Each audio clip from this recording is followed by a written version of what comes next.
welcome to Sober Dad Crew, the podcast where we talk about all things dad, sobriety, recovery, parenting, music, tattoos, and more. For more information or to get in touch, visit soberdadcrew.com. My guest this episode is Derek Brown. He's an author, certified wellness coach, and founder of Positive Damage Inc., a company dedicated to creating a culture of mindful drinking and making room for everyone at the bar with delicious, no and low alcohol drinks. Derek, welcome to Sober Dad Crew. Hello. Hey, how are you? Good. Really, I wanted to start talking to you about punk rock because I was reading an interview that you did with Food and Wine, and you talked about discovering the Sex Pistols. And I had a similar moment with the Clash, and I was really just trying to remember what that feeling was, and then what that's like to be like a 52-year-old dude with 4 kids and a job. And then I was reading this book last night, Black Punk Now. I don't know if you know that book by James Spooner. Yeah. He's a cartoonist and tattoo artist. And there's an essay in there from Hanif Abdulkarakib. Mm-hmm. And he said in this essay, to know thyself as punk and to accept what comes with the passage of time as punk. And I was like, man, you just nailed it. So like, what was that moment for you, and how old were you when you kind of intersected with punk rock? Yeah, I do have lots to say about punk rock. And it's interesting, before we get too deep into it, a friend of mine, his name is Glenn, and we used to go to hardcore shows together. In fact, we still go to hardcore punk shows. We went to one literally last weekend in New York. So we've been friends all this time since we were about 13, 14 years old. And when I started talking about definitions of punk, he kind of rolled his eyes and he was like, yeah, everybody's got their definition of punk, and we can get into that. But there are definitely so many different perspectives and ways of looking at punk rock. For me, what happened when I was a kid is I grew up in a family that was arguing all of the time, right? Like they were arguing over money, they were arguing over this and that thing. And there was lots of screaming in my house. But outside of the house, it wasn't like that at all, right? It was much quieter. And when people came over, it was quiet. And so there was almost like this double take that I would have as a child. I would be like, what? Now we're not screaming at each other. Like Aunt Susie's over. Yeah, we're not going to yell profanities. And so when the Sex Pistol, and all this music is like, I love you, and what, like right. Ridiculous shit that did not at all connect to my young person. And then comes the Sex Pistols. Fuck this and fuck that. Fuck all this fucked up. I hope we can cuss on this show. Yo, absolutely. Yeah. Dads cuss a lot. Fuck all this fucking fucked up crap, and that. And authority. That was like, oh my gosh, you can say that. You can take this interiority, this feeling that you have that you're not supposed to say outside of the house, and you can say it. And to me, that was such a powerful moment that I will never forget, and has informed almost everything I do. Yeah, that's awesome. I mean, not all the screaming in your childhood home, but that's what therapy's for, and not what alcohol's for, which we'll also get into. How many kids do you have? I have one kid. His name is Avery, and actually his middle name is Strummer. Nice. Yeah. I did want to name my oldest Strummer, but my first wife shot that down. So he's Miles, who's now 20, and I have 3 others. 2 are step kids that they're just my kids, which I probably say in every episode of this. When we were trying to schedule this, you had to look at the soccer calendar, of which I'm totally familiar with that. And there's sort of a lot behind actually what that, means as a person, as a dad. You become a parent and your schedule is sort of not your own anymore. That's right. Yeah, I think, and at first there was parts of that I was resentful about, but now I'm really grateful for it, because I think what it does is that it has decentered me in the way that it's not about me in my life, that I have to think about other people. And as much as I thought I did that when I was younger, I really realize now that I just didn't do that enough. I didn't think about everybody else around me. And I was very, in that sense, a little, I guess, a little narcissistic. And so Avery and my son has helped to center that, because I mean, you can't, be a dad and not think about your son. I mean, I suppose you could be that, but that's a very, very bad dad. Yeah, 100%. Yeah. And it really, for me, connected to that was, it really kind of kills ego. It also helped me to worry less about just like trying to be cool, because like kids pretty much aren't going to think you're cool. But it's all that stuff that you can really get hung up on, of ego and like, I got to be cool. And like, what do people think about me? I'm like, now I don't care. I'm kind of old. I've seen some things professionally. I'm in a place where, I'm established. I can kind of be honest and push back when I need to at work, and say like, hey, I got to put the brakes on. We just can't do everything. And maybe even just 10 years ago, certainly 20 years ago, me would never have had that confidence to sort of say no, especially at work. Yeah, and I have a funny story about the cool game, right? The fact that your kids will never see you as cool. I was very fortunate and lucky to be hanging out with Brendan Canty, who's a drummer for Fugazi. Or now he's plays in a number of bands, most notably the Messthetics, which is an incredible band that is like genre breaking. But the Fugazi, a famous kind of post band with Ian MacKaye, and he was a drummer, and I think one of the best drummers of all time. But I'm not a drummer myself, so maybe I don't know. But he's incredible. But one day we were talking about being dads, and he'd be great for the show. And he was talking about how, he got backstage passes for his kid to like South by Southwest or some big festival for like really cool bands. And he's like, I did all of that. The kid had unlimited access, and they still don't think of me as cool. Right. He's like, you're a bartender, and that should ostensibly be cool, but your kid will never see you as cool. Yeah. Which is, maybe it's good. Maybe it's neither here nor there. I mean, I guess really what they need to see you as is the person that just loves them unconditionally. Right. Which should be a given, but maybe I think for a lot of kids, it's actually not. Right. And I think if you have that kind of unlimited access to somebody, whether it's your child or a partner, it's really hard to see them the way the rest of the world sees them, because you see all of them, and that nobody is cool all of the time. Right. I mean, I don't know if you've seen that like famous picture of Danzig with a bag of cat food walking out of a grocery store. Yes. And so it's like, that's not cool. But how else is Danzig going to get cat food to his cat? Right. You can't be cool all the time. I might have full sleeve tattoos, but I still have to like change the cat litter every morning. Exactly. Side note, not my favorite household chore, but you got to do those things. Yeah. And the other thing, sort of that connection with soccer, because my kids have tended to be really sporty, but I was really like a music and a theater kid. Mm-hmm. And you have kids and you go into it and you have your sort of hopes and dreams for yourself. And at least for me, I was sort of like, okay, I didn't become a professional musician. I didn't do those things. So maybe my kid's going to do that.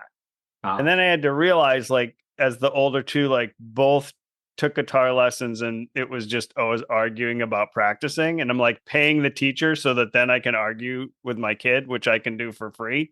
That's right. I had this realization that it's not my job to put my hopes on them. It's my job to help them figure out what their dreams are, and then just do everything in my power to help them achieve those. I think that's really wise. And that's exactly what I had realized at some point and my fatherhood too, is that, and it happened because when I found out that Avery's mom was pregnant, I started making a list of all these things I wanted to teach Avery, right? And on that list were things wisdom that men had imparted to me that I thought were worth knowing. And one example would be my grandfather once told me, like I was wearing a suit, but my shoes weren't polished. And he's like, if you're wearing a suit, you might as well polish your shoes, which seemed like a good piece of wisdom. I was like, all Yeah. right, let's write this one down. And, it's a list, these kind of stoic rules or whatever. And then Avery was born. And many weeks after, I had lost that, a few weeks after, I lost that list. And I never thought about it again until maybe a year or two had passed. And I thought, whatever happened to that list? Who knows? Because those were all of the things that I had thought were important to teach them. Now, I do think, obviously, it's important to share your values and more important to model those values for your kids. But the last thing you want to do is to create this whole kind of list of things that you think they should be and they should do, as if they were just these little robots that you're programming to live out the life that you never did or you thought was ideal. The fact is that you're absolutely right. You just got to get out of the way in some cases and let them be who they're going to be, and give them that flexibility, especially that psychological flexibility, which is going to prepare them for life, hopefully better than we were prepared.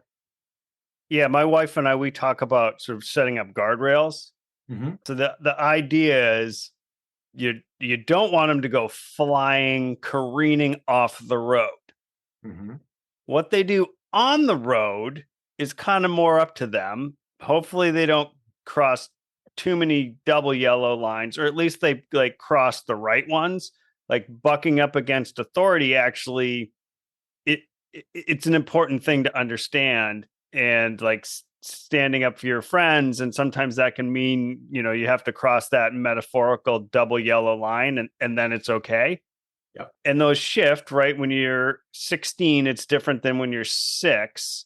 Yeah. But the idea is to try and give them the tools to at least be on the road so that they can make mistakes, but those mistakes have some kind of boundaries of safety around them, but not that you're trying to control every move. I guess that's like what people say the helicopter parents do, right? Like you can't hover, you can't actually prevent stuff from happening.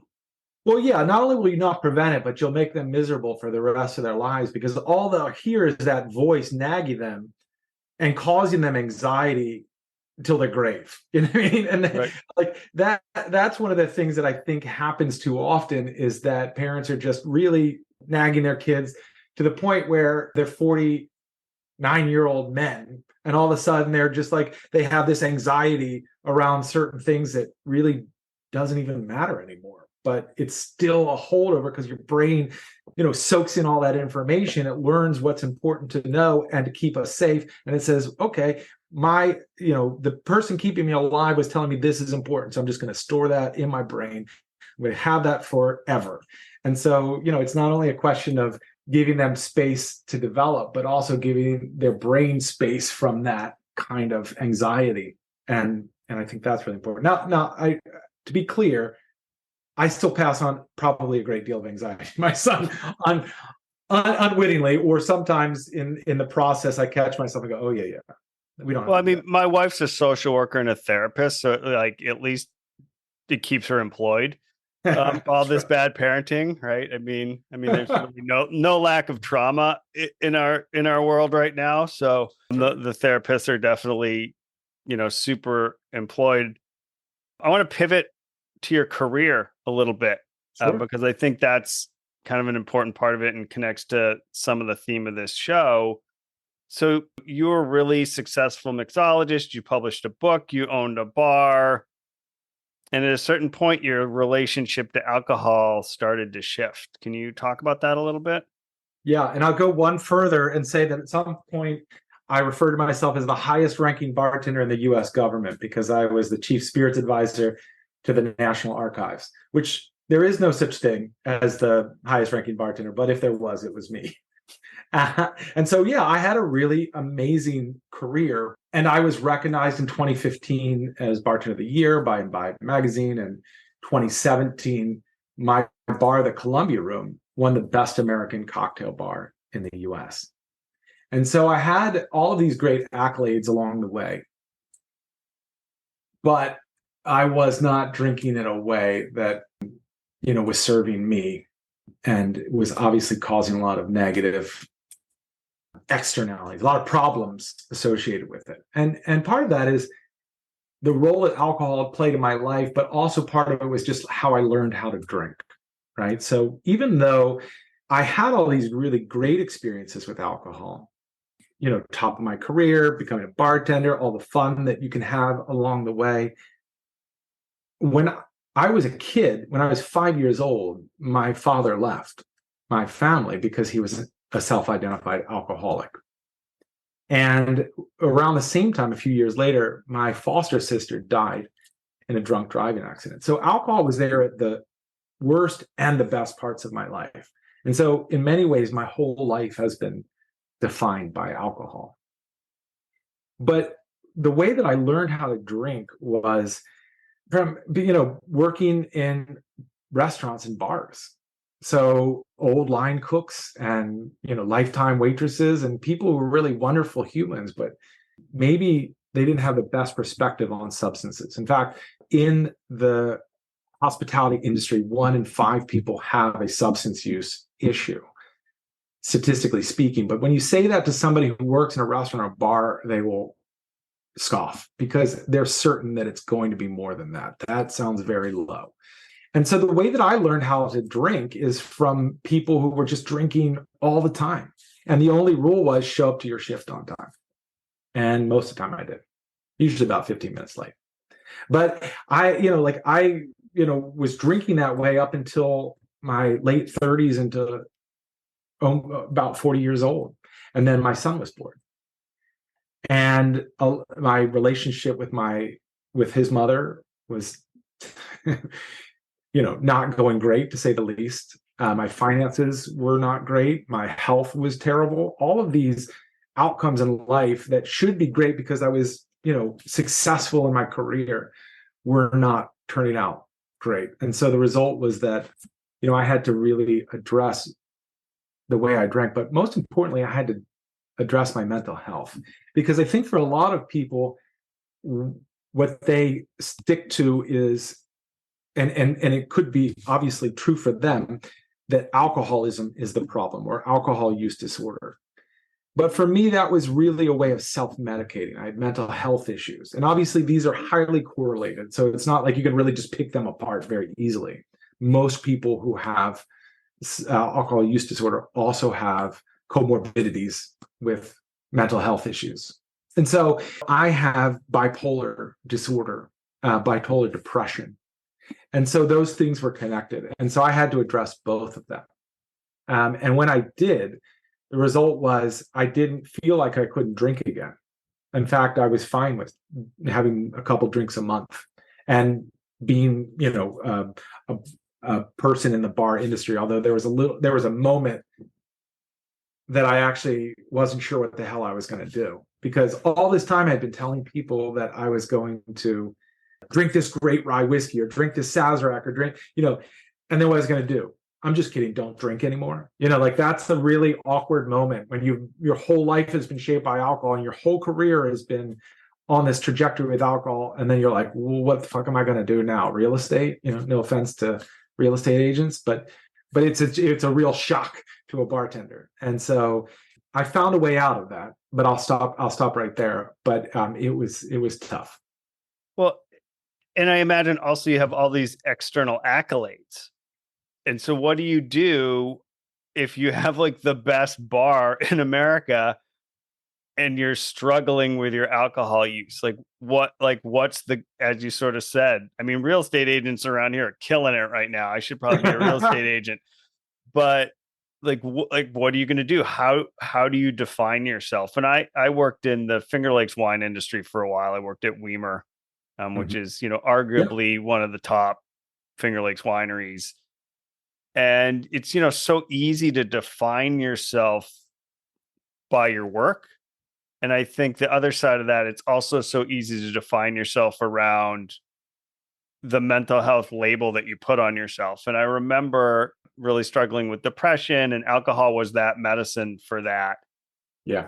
And had this moment where I realized I have to stop defining myself as like someone who's depressed and figure out like, what do I want to define myself as on the other side of that? What are my successes? Like, I want to define myself as a parent. I want to just define myself as someone who's respected at work. But it's all really a complicated mix in your head. So therapy, super useful for me to help sort a lot of that stuff out. Yeah. Well, that's exactly where I went when I recognized that I had a problem with alcohol. And really, in some ways, alcohol was the solution to another problem, but it had become a problem in itself. And when I recognized that, I went to a outpatient treatment program. And at first I was, it's funny because, and I explained this in another podcast recently, is I usually skip over that part, right? And I say, okay, I had this problem, and then I went to go get help. And it just seems that easy, but it wasn't really easy. I mean, I was literally on my couch with my 2-year-old son, and I was inconsolable, crying. I mean, I was in a lot of pain, and my son was comforting me. Imagine that situation, how terrible that feels as a father at the time. Now I realize it was what had to happen for me to get to this place, but I felt like a total failure. And there I was, my son comforting me in this immense pain. And I was able to work my way out of that because my son was there, and because maybe I had become decentered a little bit and was focusing on my son and recognizing, look, I mean, I could end my life here and my son wouldn't have a father, and that would end the pain for sure. That was definitely part of my thinking. Or I can try to crawl to the phone, get somebody that can help me and make a change in my life. And when I made that call, I actually made a call to my mom, which at the time I thought was embarrassing, but now I see as also an important step. My mom, in a way, she gave me life twice. And so I made that call and I said, I can't do this. I need your help. And the result was that she was like, okay, all right, I'm coming over. I'm going to grab Avery. We're going to take you to the emergency room. Right. And I also mentioned that because I don't think a lot of people would think about that situation as going to the emergency room, right? Especially men. Oh, you're I hate right. to say it, fucking men. Me, one of them. Just this mentality that you're like, anything in my brain, I can solve on my own. If I break my leg, obviously I have to go to a doctor. I'm not going to rub dirt in a broken leg. I'm going to go to a doctor. I'm going to get it cast. I'm going to get it healed. But if something's off in my thinking, then I can solve that on my own. I guess I'll read like Marcus Aurelius or something, and that'll solve it. But it doesn't solve it at all.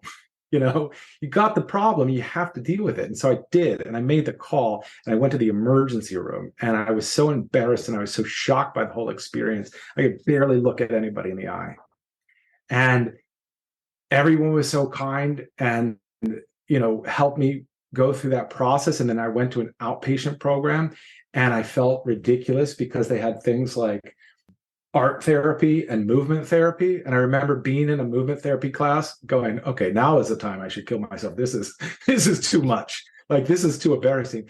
And then it started, and it was so cool, and it was so useful, and it was so helpful. And I was like, why would I be what is wrong with me that I can't accept this? And as soon as I did, I found myself embracing therapy. I'm so glad that you mentioned therapy, because it's so critical to the change that I made in my life. And I embraced that. And the result was that I felt better than I ever had, even if I was still facing a whole wall of problems. I tell people, I don't drink anymore. Even though I actually know that I could if I wanted to. I could have a drink or 2 drinks and be fine. I might even be able to go out and get drunk and not drink for years after. That's just, my problem is not this, need to drink, right? It's something else altogether. I could do that, but I don't need to, right? Because when those problems come up, and they just keep coming at you like waves. They never really stop. I say to my kids, no one promised you like a flat, straight curve-free road in life. It's just not a thing. Not at all. And the curves and the bumps, that shit just keeps coming and coming and coming. It just does.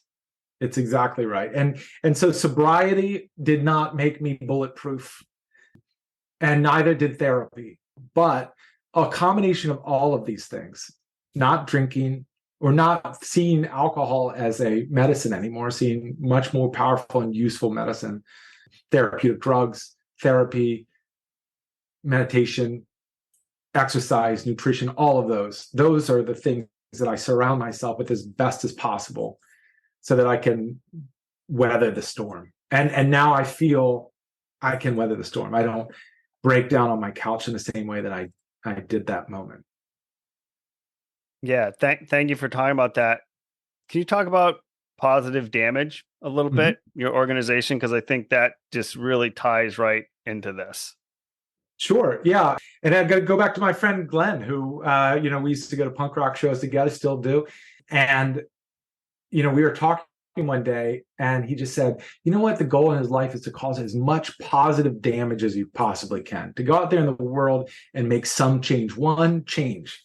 And so when I realized that I needed to change my life and I wasn't sure exactly what to do, because I could not go back to just making Sazeracs in different variations, like that was not going to be the person. I was not going to be happy as that person, although that's a wonderful thing to do, because I'm not anti-alcohol at all, and I love this profession of bartending. I love what they do, but for me, it was not going to be what I did anymore. I was like, and I could go out there and I could fight against war and poverty and all these other things that are affecting our lives that are so, horrible. And we need good people making a change. But maybe because my life was so, so affected by alcohol, maybe this is where I make the difference, right? Because unlike a lot of people, I've had these really highs and lows with alcohol. There's certainly people in this camp, but very few. And so I can speak about it in a way without shaming or being negative about drinking. There's nothing wrong with people having alcohol and enjoying their lives. That's a really nice thing. There's so many good things to that. But for some of us, we need to change the way we drink. And for some, that is just a little bit. And for some, that's a lot, right? That's recovery. And the recovery part of it is something I have a personal story, which I shared with you and which I openly share, but it is a little different than the work I do through Positive Damage. Positive Damage is geared towards changing the way that we think about alcohol through mindful drinking and no and low alcohol cocktails. So mindful drinking is not recovery. Even if all this stuff exists on a spectrum, so does light and dark. You know what I mean? Right. The fact is that some people are, through peer pressure and habit and conformity, are drinking at levels that they're not happy with. And maybe that's just the beginning of a lifelong problem. Or maybe it's just feels a little bit outside their control right now. And mindful drinking is a way to bring it back within their control, right? It is a self-led strategy to align the way you drink with your goals, health or otherwise. So it's really about that intrinsic motivation, which means the motivation that you have within yourself, not something somebody tells you to do. And that may go back to punk rock, but we can talk about that in a minute. But I think that is helping people through tools like no alcohol drinks or non-alcoholic cocktails or low alcohol drinks, and a variety of tools. I actually have a course coming out with the National Academy of Sports Medicine in December on mindful drinking, which I'm really proud of. And I think that people would really get a lot out of if they wanted to learn about how to drink mindfully. But again, that's slightly different than recovery, which I think is when, like, I needed, and it sounds like, from what I understand of your story too, you needed at some point too. You need somebody else. Yeah. To help you. You're not going to do it on your own. You need the heavy lifting. It's not going to be like, oh, cool, I watched a course and now I'm going to drink 2 drinks a week. No, you needed a medical therapeutic intervention. Yeah, there was work to be done, and you weren't going to do. I just stopped drinking one night. I was like, yeah, but there was everything that was behind the reasons, right? The work, whether it's a 12-step program, whether it's therapy, there was work to be done, and I wouldn't be where I am today if I didn't do the work, That's which right. is not always fun, but you have to do it. No, and it's not fun, but honestly, in a way, it is the other side of it is not fun, but there's so much reward at the other side of it. Just like in, I don't know, sometimes people might look at like a punk rock show and think that's not fun. Literally, this guy's screaming at you the whole time, or people are running in a circle, hitting each other. Like, that doesn't look like fun to people, but at the end of it, you feel camaraderie, connection. You feel like you've had an experience. You feel like you've reached in someplace deep.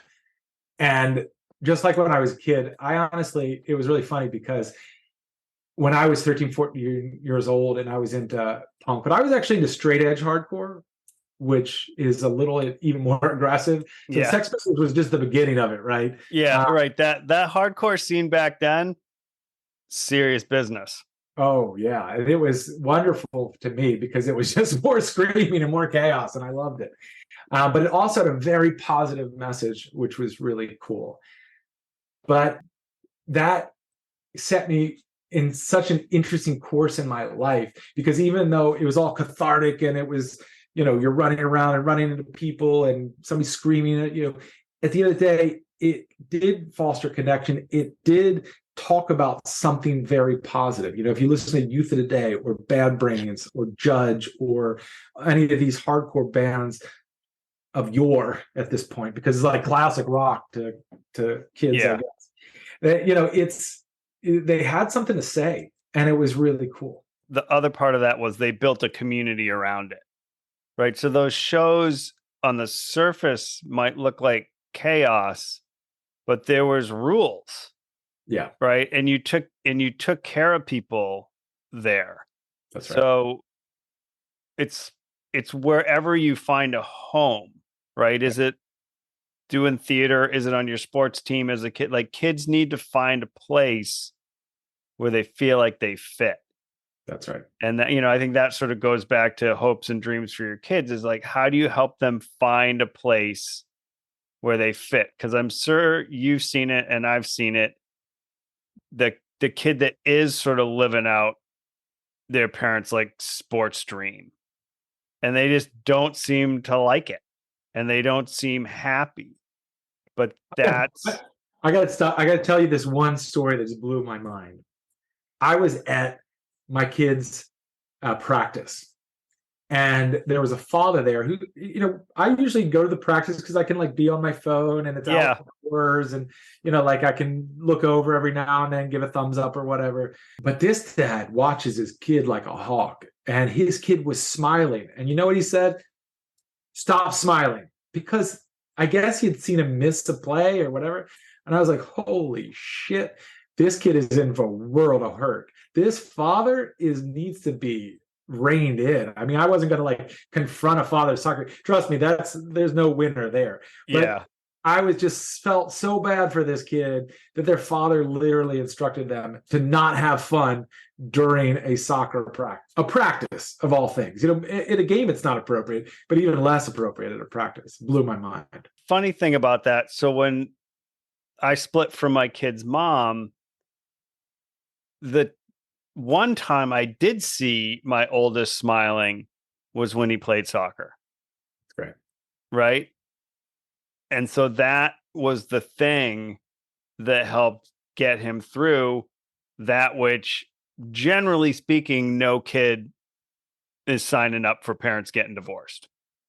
That's generally like, you don't turn 10 and go, fucking this year, I hope mom and dad split up. There's probably exceptions to that for sure. But even one of his coaches used to call him Smiles.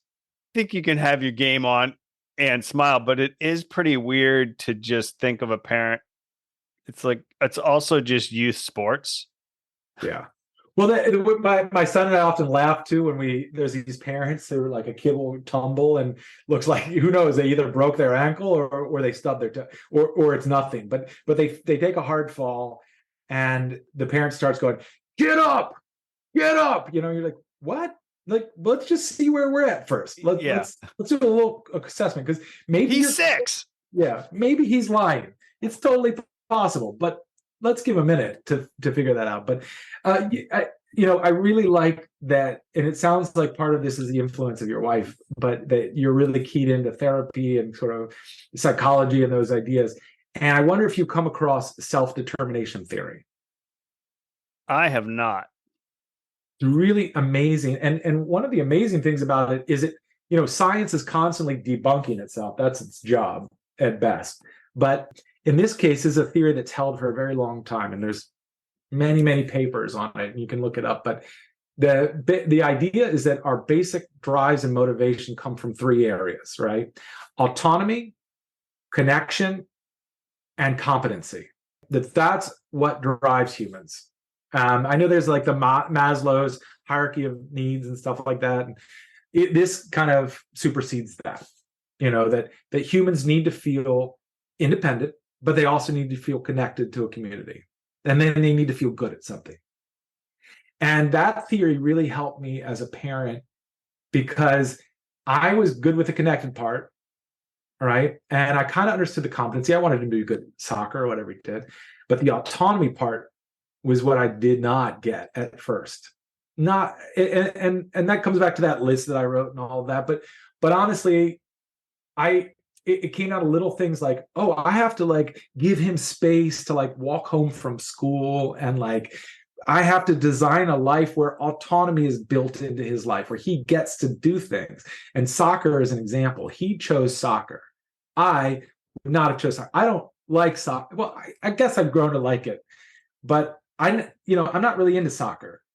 I know who Messi is. I know who like Ronaldo is. I've seen the Premier League from a television show before, but I don't really know that much about soccer. I skateboarded, and we started skateboarding together, right? And then he left skateboarding, and it broke my heart because I was like, "Oh, great, we're going to skateboard until I'm like 70 years old." And nope, he took off for soccer, and I was left there just being like, okay, I'm going to skateboard myself and these other kids at the park. Just pretend I own one of the kids, and that'll be cool. But honestly, I'm just the old guy at the skate park now, and he's doing soccer. But that's part of the autonomy, like I have to let him make that choice, and then I have to let him live in it and be good at it, the competency too. But I think there's probably foundational relationship stuff in that skateboarding. And it doesn't have to be skateboarding. It could be music. It could be any number of things. But when they're younger, doing those things together is really important. And I think it actually helps set up the autonomy and then allowing them without guilt to make that choice. That's right. Yeah, well, I will tell you one thing that was a direct impact on soccer is that he will sometimes play goal. They just cycle everyone through the different positions. And he really likes goal because he will throw his body with wild abandon. He doesn't, like other kids are like, but literally his soccer celebration when he scores a goal is he'll run and just flop like a dead fish on the ground. He throws his body around and doesn't care because in skateboarding, he fell so often. And I do, and everybody does. That's what skateboarding is about. It's about falling and getting up. It's not about tricks. It's about falling and getting up. It's resiliency. Yeah. And you have to learn how to fall without hurting yourself. And that was what he did. Like he definitely picked that up better than me, actually, because I hurt myself all the time. He never hurt himself, at least as bad as I had. But I think the other side of soccer, music, whatever it is learning how to work towards mastery of something. And I mean, skateboarding is such a literal thing because you try something and you fall and it's very like literal, but still soccer and practice and showing up, even if you're not totally feeling it. There's something about team sports or playing in a band, those communal things, working towards a shared goal, which I think is important and ideally would carry forward in society. We seem to be fucking that up pretty well about community right now. Yeah. Or maybe we always have, but it just seems really more troubled now. Right. We might have had pockets of when it worked. I don't know when, but there's anthropologists I think who know that. But yeah, we're pretty much fucking it up. And the anonymity that exists in our society, this kind of just total breakdown of values. And I don't mean like, I'm not talking about right-wing Christian values. I'm just saying in general, we can't agree on the same values. Like we all are in these different places and don't feel connected and don't, spend time together the same way we did. Yeah, it's a problem, Yeah, I think there's this isolation. I think there's this echo chamber effect. Right. Where we just and I think our technologies feed into that. We sit in these places where we only hear the opinions that kind of agree with us. And I mean, and actually where the sports field is also pretty interesting. This fall, my 20-year-old was one of the coaches for my 11-year-old, which was super cool. And Cool. I just got chatting with a dad on the sidelines who's a prison guard. Not my values don't align with prison industrial complex. Yeah. But in talking to him, you really learn he doesn't like that job. He does that job because it allows him to support his family. And that is where we can come together, is wanting to do for our family. And I think a lot of people are there. And I will give alcohol praise for that, is that it is something that people come together over. Living in Washington, D.C., there are bars here, or there used to be bars here, where you would see politicians of every stripe drinking together. And you would see also the journalists drinking too. And I don't know if it's a conflict of interest, but they're all in this big soup and they're sharing, their kids' names and stories. And outside, that doesn't happen anymore. As a bartender in DC, I've seen it break down. It doesn't happen as often anymore. And the way I say it now, because obviously I don't drink and I don't advocate people start drinking just to come together. That's not the right way to look at it. But we can do without alcohol, but we can't do without each other. And so we still have to have those moments where we connect over food and drink and rituals associated with it. And that's one of the main big reasons why I advocate for mindful drinking, but especially no and low alcohol cocktails, because we can still have the same experiences. We can still go out and have these delicious non-alcoholic or low alcohol cocktails, be together, clink our glasses, and share our stories without getting hammered or doing something that we're going to potentially regret. It's finding that space for us to be able to still be together and connect, but not necessarily make alcohol the center of it. Yeah, I totally agree. I talked to Chris Marshall from Sands Bar, who's, one of the folks at kind of the forefront of that. Super, super cool guy. And I am someone that will just go into a bar and go to a show, or for a long time was getting a seltzer. Now, fortunately, there's more interesting options, because what I do miss, especially sort of in the world of wine, is something that's sophisticated. You can pair with your food. Like that's important to me, and it's important to what brings me pleasure in life. So now having things like, we got home last night and I pulled out the seed lip, and I could make a really delicious drink that had a lot of interesting flavors and had like interesting mouthfeel. So that to me is important in finding that. And when I was on my honeymoon this summer, because my wife's also sober, like seeking out the places that had interesting, I hate the term mocktail, but interesting, thoughtful, alcohol-free options. I mean, I was at a conference, it was over the late summer, with one of the owners of the company I work for, and the only space is at the bar, and he knows I'm sober. And I was like, no, I'm totally good. I'm totally good if you get a beer. And in fact, I looked up this bar and they had this really great alcohol-free menu. I got this lavender drink, which not only tasted good, it was beautiful. It was in a champagne flute. It had this violet color. It was a really incredible drink. You don't need the alcohol in it, but you need the craft. Yeah. It's the show that I went to with my friend at the Brooklyn Monarch. Shout out to the Brooklyn Monarch in Brooklyn, New York. They had Brooklyn Special Effects Pilsner, which is a non-alcoholic beer. And not only that, when I went to the bar and I said, "Do you have any non-alcoholic beer?" Because I do that to make sure that people know we want that. We're out there and we Yeah. want, But sometimes I'm a little reproached for it by people that be like, "Oh, why would you want that?" or something stupid like that. Really, really poor attitude to it. But there, the bartender's like, "Oh yeah, yeah," and it got really excited and went and grabbed one. And I was like, "Not only did you have it, but you were enthusiastic about it. And you didn't make me feel weird for ordering it." So shout out to the Brooklyn Monarch. But were you ever a red wine drinker? Yes. Okay. I got a bottle for you. So I work with this company called Shirley. I do consulting with them.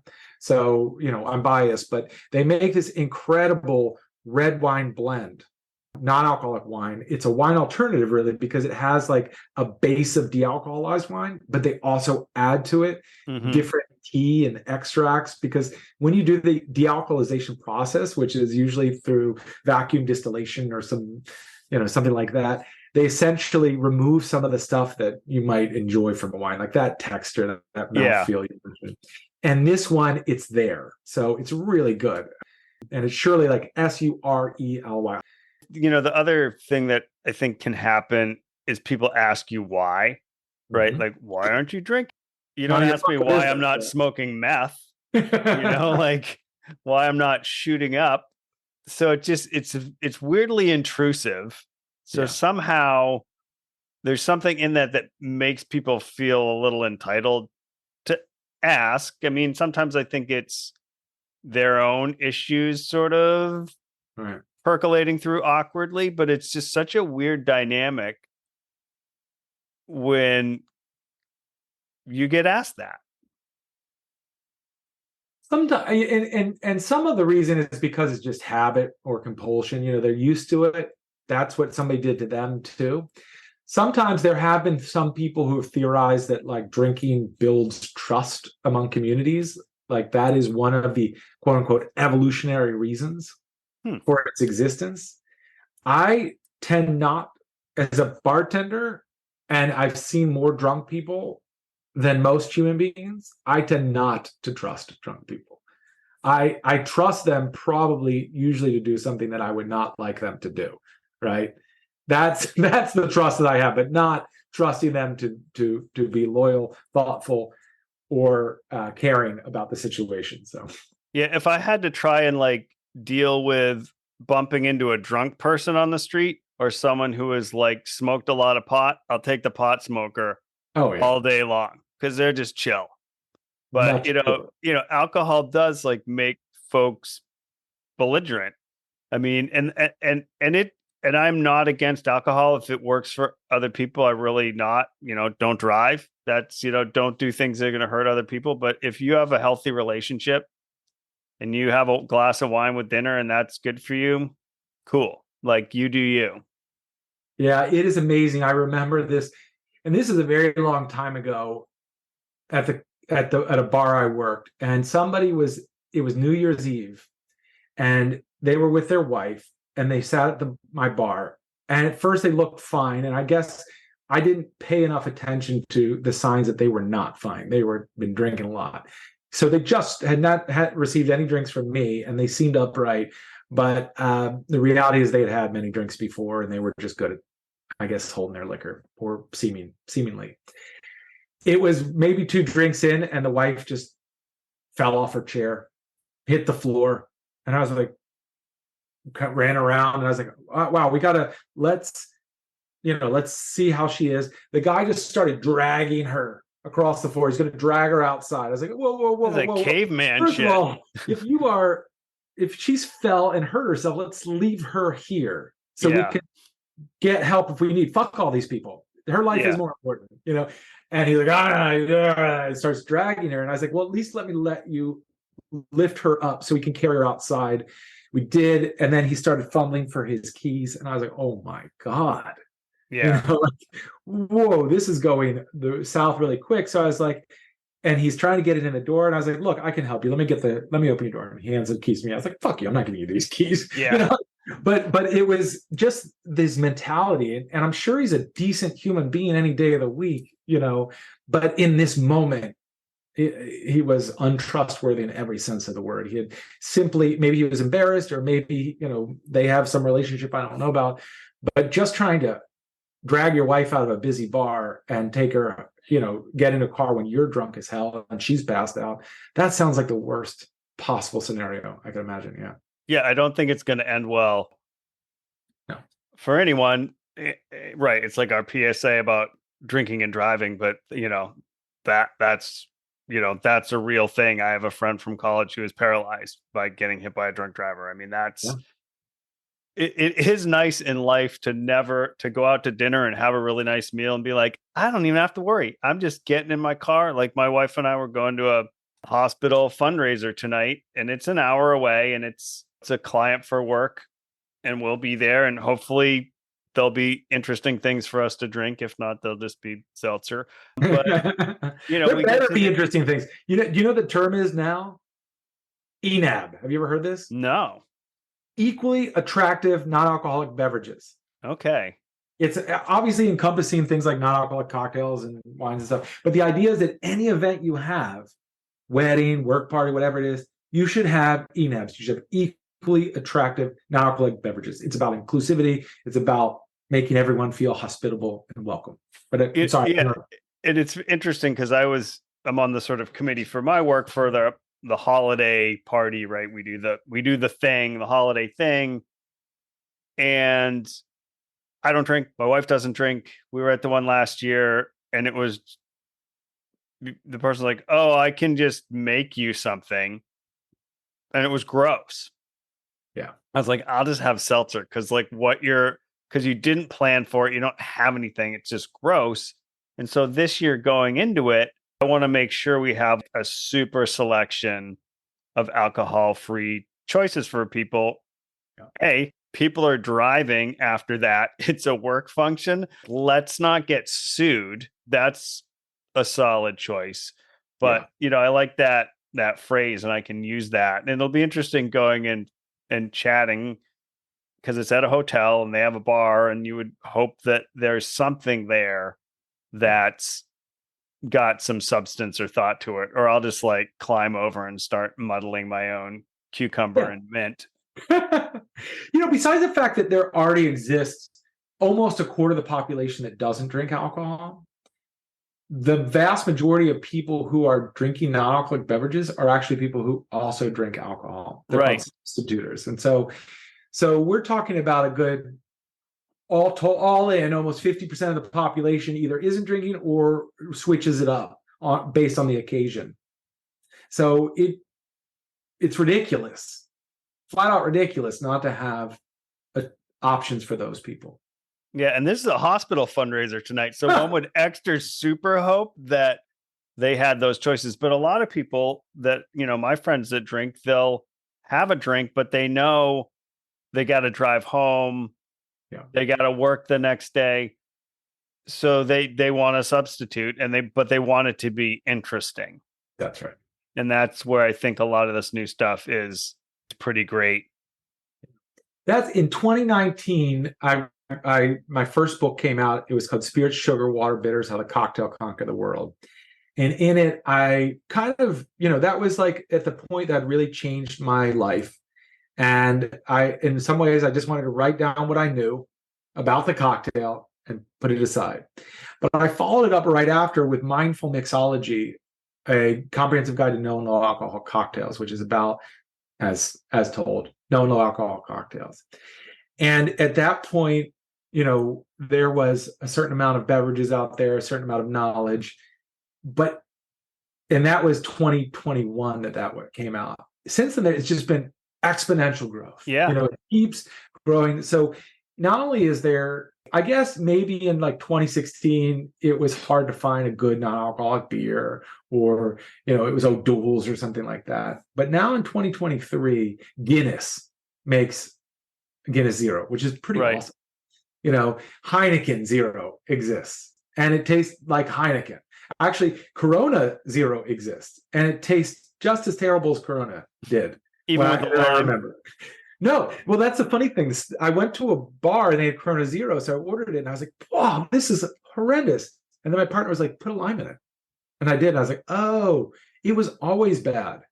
This was just, that's why people put a lime in it. And it does taste, I have to admit, pretty good with a lime. But then there's also RTD cocktails, like I have some right over here, literally right over there, that are ready to drink. RTD means ready to drink cocktails that you can get in a can. So even if you don't have a mixologist, you can't hire Derek Brown, maybe Right. you can't spend the $40 for my book. It's worth it. Good holiday present, by the way. Mindful mixology. If you can't do that, get a canned cocktail, and people love it. They're good now. Yeah, I mean, there's incredible stuff out there. Like I talked with Ian Blessing of All the Bitter, and I do believe Yeah. my chocolate bitter should be in the mailbox when I finish this. And their story's so incredible, super cool. But it goes back to that folks in the hospitality industry that are struggling around their alcohol use and what you do. And in a way, like the pandemic kind of helped them. Yeah.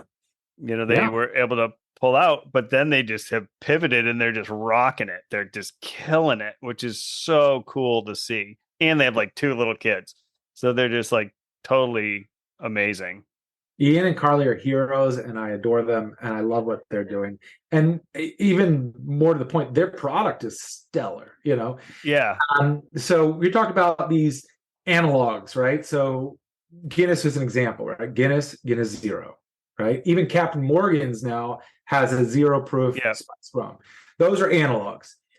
They have these analogs that taste so close to the original, and the only reason they're different is because they're made by their own hand with unique products, right? They taste better in some cases. Yeah. So all of their bitters are just fantastic in cocktails without alcohol. So I'm a big fan of the Blessings, which is quite a name, but Yeah, right. Blessings on their table, and but they are really great, and there is just so much stuff out there. Tell folks where they can get your books. So both books are through Rizzoli, and you can go to Rizzoli.com, or maybe it's RizzoliBooks.com, or you can just go to my website, Positive Damage Inc. Inc.com, and that under books I have links to independent bookstores where you can buy them from. Or obviously, if you're an Amazon person, I ordered Amazon yesterday. I'm not shaming anybody; it's normal. It's so easy. Get them from Amazon, but they're available pretty much wherever fine books are sold. And you can sign up for your newsletter there too. Yes, please. So an I have excellent thing. A Substack newsletter. That's just a newsletter. Sometimes people get worried when you say Substack that they have to join some new platform. It also does seem like a little dark web, Substack. The first time I saw it, I was like, is there bad shit happening there? Then I was like, oh no, it's just I think the best way to describe Substack is some of the smartest people from Twitter just left and went to Substack, and now they write newsletters. It's such a great place, but a lot of newsletters they do cost money, but usually marginal, just a couple bucks a month. Mine is free, and that means you have to put up with me talking about punk rock from time to time, but generally it's about no and low alcohol cocktails, mindful drinking, and wellness. I try to wrap that all in there. I just finished up Sober October. I had a whole guide to Sober October. And now I'm talking about recently non-alcoholic pairing. So pairing, especially pre-holidays for Thanksgiving, a lot of people like to bring non-alcoholic wines and beers to, and cocktails to Thanksgiving. I'm trying to give some examples of no and low alcohol drinks that they can bring as well, and pair with food, and sometimes it works even better, honestly, the pairings. And that's cool, because we host Thanksgiving for what we call the extended remix family, which is my ex and her new partner, and they're like, it just fucking everybody's there. But last year, and it's a sober holiday, and we were trying to do alcohol-free drinks per person, and we're like, this year we got to think of something we can kind of make more in advance, because it was just my wife was on the shaker, which was sometimes fine, but also sometimes you just want to socialize. And so that's our brain is there now, where we got to figure out what's a good drink for that and kind of make ahead. I got it. Okay. So next Friday, I'll put out a recipe, and it's in my book as well. It's called 12th Night Cider. And it's actually from a Prohibition era book on temperance drinks. Temperance just was people more religiously inclined usually, but mindful drinking initially. It got hijacked by prohibitionists, but that's another story for another time. But there's this book, and it had this wonderful non-alcoholic mulled cider recipe, mulled. So the mulling spices, meaning that it adds spice to it. And so I have that recipe in next week's newsletter. So that's an excellent one because you could basically make it in a crock pot. And if you don't have a crock pot, you probably do, but it's, 30, $40 at Target. Put it in there and, heat it, turn it on low or medium heat. And you have this wonderful cider for the entire evening, and it's hot and it smells good and it goes with everything. It's delicious. That's awesome. Thank you so much. I really appreciate you chatting today. Yeah, my pleasure. Thank you so much for bringing me on. Thanks for listening. For more information, for links to any music or books we talked about, or to buy some Sober Dad Crew merchandise, please visit SoberDadCrew.com.